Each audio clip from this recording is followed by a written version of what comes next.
Bom dia, um feliz dia. Hoje, quinta-feira, 29 de dezembro. Estamos chegando aí quase no final da semana, né? Hoje nós vamos estudar seu nome em suas testas. Bom, a lição pede para a gente meditar lá em Apocalipse 22, verso 3 a 5, né? E ao lermos esse texto, como podemos ter a certeza de que estaremos entre aqueles que terão o nome de Deus gravado na testa? Bom, ao lermos Apocalipse 22, verso 3 a 5, a gente entende que todos os que aceitarem pela fé a provisão feita na cruz, ou seja, o sacrifício que Deus fez na cruz, e não se afastarem aí de Cristo, né? Não se afastarem da vida com Ele, né? Terão o nome de Deus gravado na testa. Então é bem tranquilo, né? Primeiro a gente deve aceitar pela fé, né? E a fé é um dom que Deus dá a cada um de nós. Aceitar o sacrifício que Cristo fez pela humanidade, por mim, por você, né? E aí a gente também não deve se afastar, né, de Cristo, né, para termos o nome aí dele, de Deus, né, gravado na nossa testa.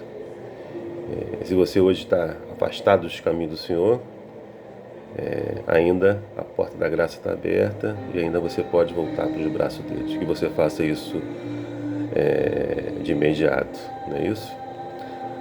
Bom, após a rebelião de Lúcifer e a queda de Adão e Eva, Deus poderia ter destruído os pecadores. Ele poderia ter feito isso, não poderia? Poderia.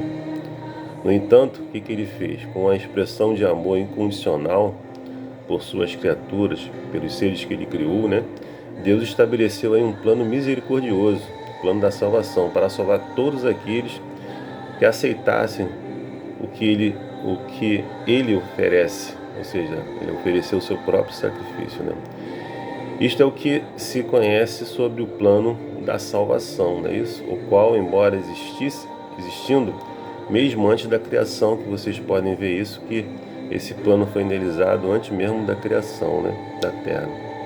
Isso você pode ver lá em Efésios 1, verso 3 e 4, 2 Timóteo 1, verso 9, Tito 1, 2 e Apocalipse 13, verso 8. Então ele foi apresentado pela primeira vez à humanidade lá no Jardim do Éden, após a queda, né? Foi então revelado nos tipos e sombras do serviço do santuário hebraico também, lá em Êxodo 25, vocês podem ver lá. E sua expressão mais completa encontra-se também na vida e morte e ressurreição de Jesus, que você pode ver lá em Romanos capítulo 5. Então, no centro do plano de salvação está a promessa da vida eterna, com base nos méritos de Jesus, a todos os que aceitam pela fé a grande provisão, ou seja, o seu sacrifício feito na cruz. Tanto antes da cruz quanto depois da cruz, a salvação sempre foi pela fé e nunca pelas obras, por mais que as obras sejam uma expressão da nova salvação. A partir do momento que você tem fé, que você acredita em Jesus, automaticamente você vai fazer obras, né? Não é isso? É normal. Bom, a lição pede também para a gente ler Romanos 4, verso 2 e 3, né? E aí Paulo escreveu aí sobre Abraão, que existiu muito antes da sua vinda, da vinda de Cristo, né? Como por exemplo, como exemplo de salvação pela fé.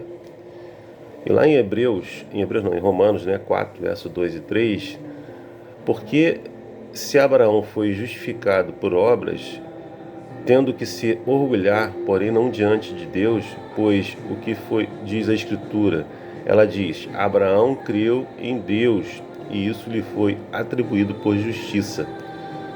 E aí pede para a gente ver como esses versos nos ajudam a entender a salvação pela fé. Então, Abraão, ele creu no sacrifício de Cristo. Então, nós temos o quê? Que crer no sacrifício de Cristo, aceitar esse sacrifício de Cristo para a nossa salvação, não é isso?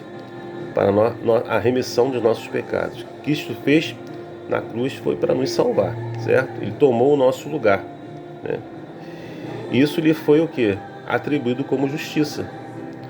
Isso deve acontecer conosco a partir do momento que você aceita esse sacrifício de Cristo na sua vida, né? Só pela fé aceitamos a Jesus. Se pela fé, né, aceitarmos Jesus, nós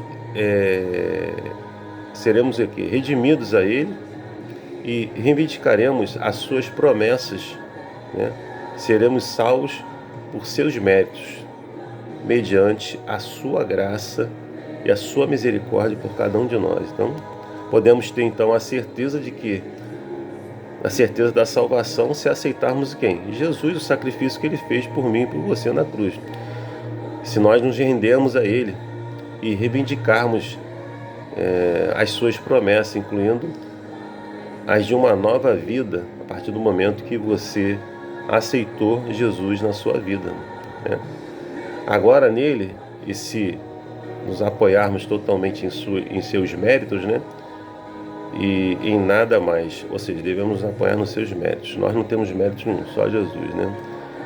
Abraão creu, isso lhe foi imputado como justiça. Então, se você crê, isso também vai ser imputado como justiça. Isso pode acontecer com você também. Então, isso é o que significa ter o nome de Deus escrito em nossa testa. Se o tivermos escrito agora e não nos afastarmos dele, né? Então também será escrito lá nos novos céus e na nova terra. Que você e eu possamos realmente buscar diariamente isso na nossa vida, né? Aceitar esse sacrifício diariamente de Cristo na nossa vida. E Deus está conosco a cada dia, para que nós possamos ter o nosso nome escrito, né? O nome escrito de Deus, né? Na verdade, em nossa testa, né? Que significa estar em comunhão com Ele, estar com Ele, né? Aceitar o sacrifício dele, não se afastar dele. Para que nosso nome também esteja escrito no livro dos céus, né? E possamos estar no novos céus, na nova terra. Que você faça planos para isso todos os dias. Que Deus abençoe o seu dia, a sua quinta-feira. Seja uma quinta-feira abençoada pelo Senhor. É meu desejo, minha oração. Amém.